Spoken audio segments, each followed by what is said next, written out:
என்ன உடம்புல காயம் பட்டிருக்கு, எப்படி காயப்பட்டுன்னு பேசாம இருக்க. இது ஊம காயம். நான் வந்து அந்த காயத்தை பற்றி சொல்றது விரும்பல. சரி, உனக்கு ஆப்ரேஷன் பண்ணி ஆகணும், அதனால உன்னுடைய கிட்னில கல் இருக்கு பாப்போம்.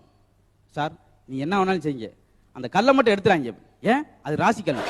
அதே வந்து ரொம்ப ராசி கொடுக்கக்கூடிய கல். அந்த கல்லை எடுத்துட்டீங்கன்னா ரொம்ப திண்டாட வேண்டியிருக்கும்.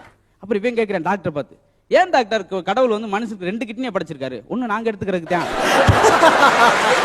ஏன்னா இது கூட உனக்கு தெரியல. இப்ப ஆபரேஷனை தொடங்கணும். என்ன மனுஷன் கத்திரிக்கோள் தான் எடுத்து வரணும். இந்த ஆளு கோடாரி கடப்பாரி 9 எல்லாம் எடுத்து ஆபரேஷன். என்ன டாக்டர் இதெல்லாம் எடுத்து வந்திருக்கேன்? நீ கல் நெஞ்சுக்காரன், உனக்கு இப்படி பண்ணா தாண்டா சரியா இருக்கும், உடச்சு பண்ற மாதிரி ஆகும். சின்ன விஷயத்துல சில நேரங்கள் இருக்கத்துல போக்குறதுக்கு இந்த மாதிரி இது சோகமா இருந்தா கூட ஏத்துக்கிற மாதிரி இருக்கும். அப்புறம் ஒரு வழியா ஆபரேஷன் தொடங்கணும்ல. இந்த சொந்தக்காரங்களை எப்பயுமே உள்ள விட மாட்டாங்க ஹாஸ்பிட்டலுக்குள்ள, ஏன்னா வந்து பயமுடுத்திடுவாங்க நோயாளி. இதே மாதிரி தான் எங்க மாமாவுக்கு நெஞ்சு வலி வந்துகிட்டே இருந்துச்சு. டப்பு நெஞ்சு வெடிச்சு அதே இடத்துல செத்து போனார். அப்படிதான் எப்படி இருக்கு நோயாளிக்கு, அதனால உள்ள விட மாட்டாங்க.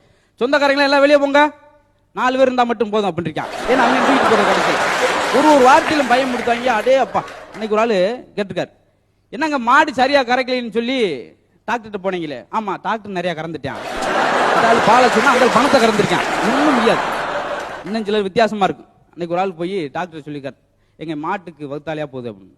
அந்த மாத்திரையை கொடுத்து ஒரு பைப் எடுத்துங்க, பைப் சென்டர்ல மாத்திரையை வச்சு ஒரு பைப்பினுடைய முனைய வாய்க்குள்ள வச்சு மாட்டோட வாய்க்குள்ள வச்சு நீங்க ஊதுங்க, அப்படியே அந்த மாத்திரை மாட்டோட வகுத்துக்குள்ள போயிடும், சரியாயிரும்.